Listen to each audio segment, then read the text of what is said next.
आज का वचन, पहला पाठ प्रकाशना ग्रंथ अध्याय 7 पद संख्या 2 से 4 और 9 से 14। मैंने एक अन्य दूत को पूर्व से ऊपर उठते देखा।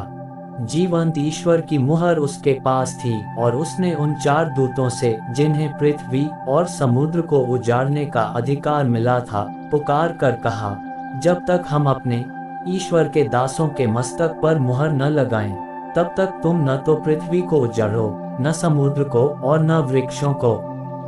और मैंने मुहर लगे लोगों की संख्या सुनी, यह 1,44,000 थी और वे इस्राएलियों के सभी वंशों में से थे। इसके बाद मैंने सभी राष्ट्रों, वंशों, प्रजातियों और भाषाओं का एक ऐसा विशाल जनसमूह देखा जिसकी गिनती कोई भी नहीं कर सकता। वे उजले वस्त्र पहने तथा हाथ में खजूर की डालियां लिए सिंहासन तथा मेमने के सामने खड़े थे और ऊंचे स्वर से पुकार पुकार कर कह रहे थे, सिंहासन पर विराजमान हमारे ईश्वर और मेमने की जय। तब सिंहासन के चारों ओर खड़े स्वर्गदूत, वयोवृद्ध और 4 प्राणी सब के सब सिंहासन के सामने मुंह के बल गिर पड़े और उन्होंने ये कहते हुए ईश्वर की आराधना की, आमीन।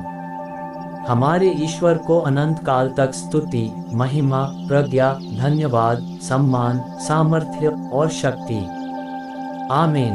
वयोवृद्धों में एक ने मुझसे कहा, ये उजले वस्त्र पहने कौन हैं और कहां से आए हैं? मैंने उत्तर दिया, महोदय, आप ही जानते हैं। और उसने मुझसे कहा, ये वे लोग हैं जो महासंकट से निकलकर आए हैं। इन्होंने मेमने के रक्त में अपने वस्त्र धोकर उजले कर लिए हैं। दूसरा पाठ योहन का पहला पत्र अध्याय 3 पद संख्या 1 से 3। पिता ने हमें कितना प्यार किया है, हम ईश्वर की संतान कहलाते हैं और हम वास्तव में वही हैं। संसार हमें नहीं पहचानता क्योंकि उसने ईश्वर को नहीं पहचाना है। प्यारे भाइयों, अब हम ईश्वर की संतान हैं, किंतु यह अभी तक प्रकट नहीं हुआ है कि हम क्या बनेंगे। हम इतना ही जानते हैं कि जब ईश्वर का पुत्र प्रकट होगा तो हम उसके सदृश बन जाएंगे, क्योंकि हम उसे वैसा ही देखेंगे जैसा कि वह वास्तव में है। जो उससे ऐसी आशा करता है उसे वैसा ही शुद्ध बनना चाहिए जैसा कि वह शुद्ध है। यह प्रभु की वाणी है। सुसमाचार संत मत्ती अध्याय 5 पद संख्या 1 से 12। ईसा यह विशाल जनसमूह देखकर पहाड़ी पर चढ़े और बैठ गए। उनके शिष्य उनके पास आए और वे ये कहते हुए उन्हें शिक्षा देने लगे, धन्य हैं वे जो अपने को दीनहीन समझते हैं, स्वर्ग राज्य उन्हीं का है। धन्य हैं वे जो नम्र हैं, उन्हें प्रतिज्ञा देश प्राप्त होगा। धन्य हैं वे जो शोक करते हैं, उन्हें सांत्वना मिलेगी। धन्य हैं वे जो धार्मिकता के भूखे और प्यासे हैं, वे तृप्त किए जाएंगे। धन्य हैं वे जो दयालु है, उन पर दया की जाएगी। धन्य है वे जिनका हृदय निर्मल है, वे ईश्वर के दर्शन करेंगे।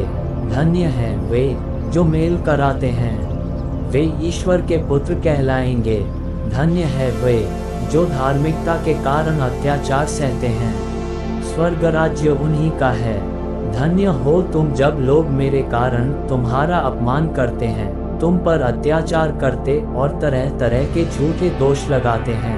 खुश हो और आनंद मनाओ, स्वर्ग में तुम्हें महान पुरस्कार प्राप्त होगा। यह प्रभु का पवित्र सुसमाचार है, आमीन। आज का चिंतन, आज माता कलीसिया हर्षोल्लास के साथ सब संतों का पर्व मनाती है। सर्वप्रथम इस वचन के अनुसार संत कौन है? संत पौलुस कहते हैं, प्रभु यीशु में सभी विश्वासी गण संत हैं, जो पवित्रता और धार्मिकता का जीवन यापन करते हैं एवं जो अपनी जिह्वा से यीशु का नाम पुकारते हैं, वे संत हैं। सभी बपतिस्मा ग्रहण करने वाले विश्वासी गण संत हैं। जो विश्वासी भाई बहन विश्वास करते हैं कि वे ईश्वर के द्वारा ईश्वर के प्रतिरूप रचे गए हैं, वे संत हैं।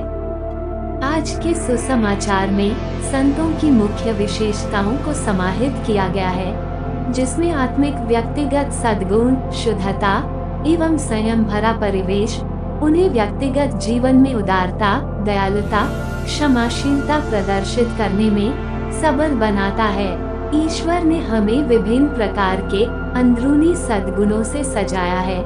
क्या हम इन सद्गुणों का उपयोग कर दूसरों की भलाई और उन्नति के लिए करते हैं? आमीन।